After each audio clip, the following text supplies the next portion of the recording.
What's going on, y'all, and welcome back to the channel. I hope everybody is feeling fantastic on this Thursday morning. So let's go ahead and get down. So I want to talk about what's going down between Snoop and Daz. The two of them are cousins, but they're at odds with one another, dissing each other all over social media. And Daz is upset with Snoop because Snoop kicked him off of Death Row because Snoop is basically dibbling in some funny business against his own family and trying to take ownership of Daz's catalog. And Daz is saying, yo, man, you're not going to take anything that I publish. You're not going to take anything that I created and things of that nature.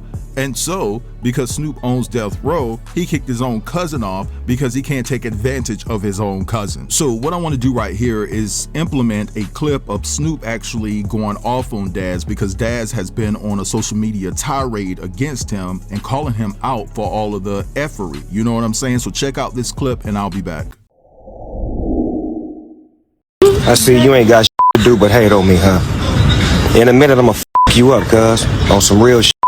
Not physically, but business-wise. Cause you broke as a motherfucker right now, so I'ma f you up in a minute, cuz. Leave me alone. Leave me the f alone. Leave me alone, cuz. I'ma f you up. Leave me alone. President Trump, if you see this, Crazy work, right? Your own cousin sitting up there knowing that you messed up probably financially. We know that Snoop has more money than Daz. I'm not saying that Daz is broke, but you want his catalog so you can profit off of it and become a billionaire. And in just a second, I will be implementing more clips where Daz is talking about this in its entirety. It's just not Daz's music, it's a plethora of music. Tupac, so forth and so on. Anybody that was on Death Row Records, Snoop is going to make a profit off of that catalog, off of their catalogs by selling it to Universal. So Daz responds and says he mad now. Now he want to F me up business-wise by trying to steal everything I own that was on Death Row by forged signature and not paying royalties since he had the label, using our royalties to pay his staff. They making more than the artist. I sued Suge back in the day. Should I do the same to Cuz? It's all in my name. The publishing numbers don't change unless LOL, you a thief. You can't starve me out. I'm independent. I run my own ship. Always have.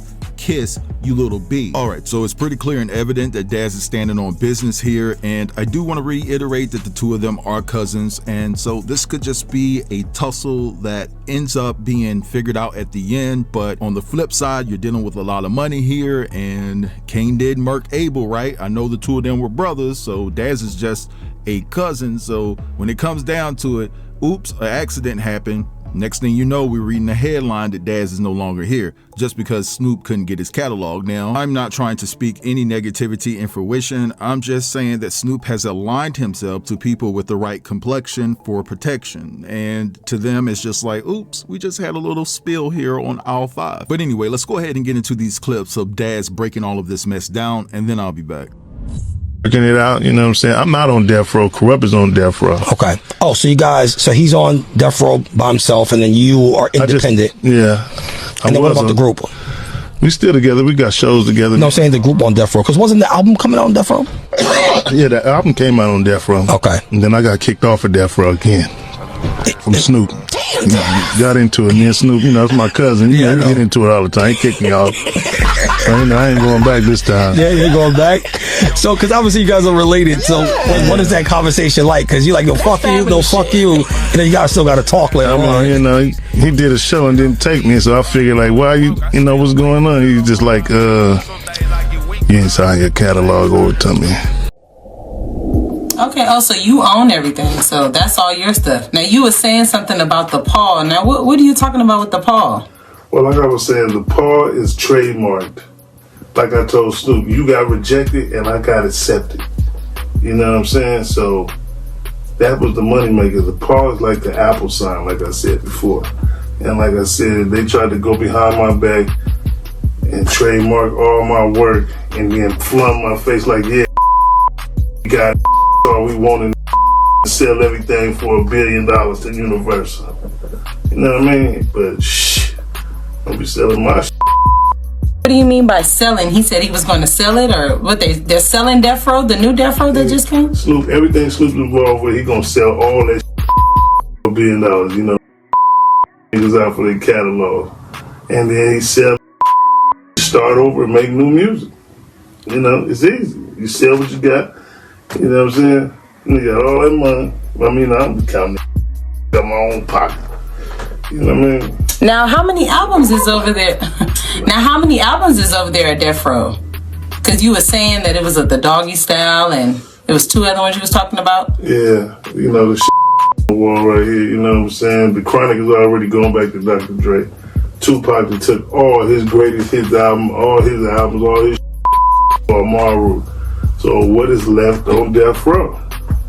But I'm coming to get my gonna be left on Death Row. So he got to make new catalog, and that's where all the new cats come in at. You know what I'm saying? Making new content. What's up, y'all? Waking Bake. Hey, this is the origin of the story. E1 was Koch. Remember this. Do your search. Koch turns into E1. Bad business. They had to change the name. E1 turns into Monarch. Bad business. So over those years, Suge Knight had a deal with Alan Grunblack, which ran E1, which ran Koch, which ran Monarch, to take everyone's music. So 15 years go by, another 15 years go by, it's 30 years. Time is up on that. I'm already on Monarch, Koch, all of I'm on their these the white boys. So you know what they do, a football pass it to Snoop, thinking he can manipulate and get everybody because Daz is on our ass. They held back my publishing, saying that I signed my publishing over. Come to find out, they didn't. They released that money to me. Snoop know about it. He was involved in that situation. He know about that. He showed me all the paperwork that goes down in the place. So I'm looking at all this you know what I mean, taking pictures in my eyes, but I also have a copy of it myself. See, I have to see what they have and what I have to see what I don't have to see what I need to have.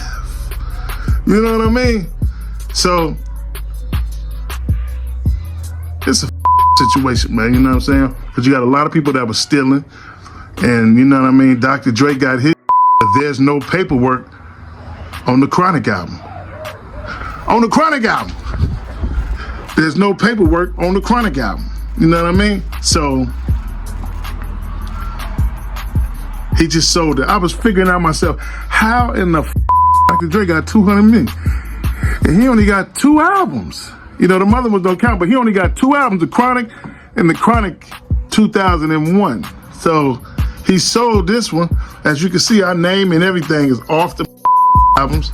And that, man, that's a situation. But like I said before, all y'all out there, I see you. I ain't scared of you.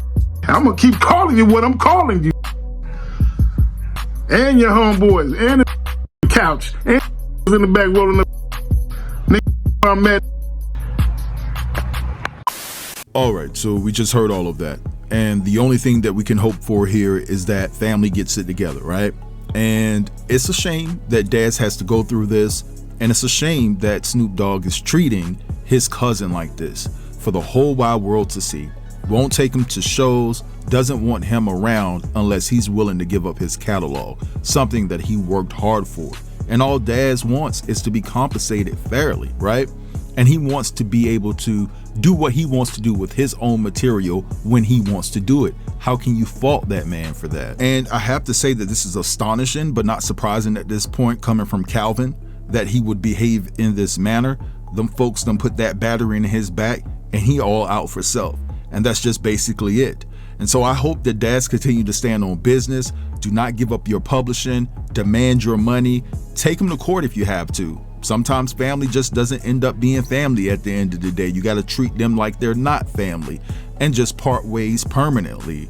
You are owed what you are owed, and don't settle for less, my man. But anyway, let's move along because I have some very interesting information as it pertains to Kim Porter's ex, Shakir Stewart, that passed away from allegedly self-deletion back in 2008. Now, before we get into this message, I do want to say that the information that I'm about to read to you all is all alleged. I cannot confirm or deny that these chain of events took place. And on top of that, this person was pretty damn firm and adamant about me not mentioning their career or who they are affiliated with.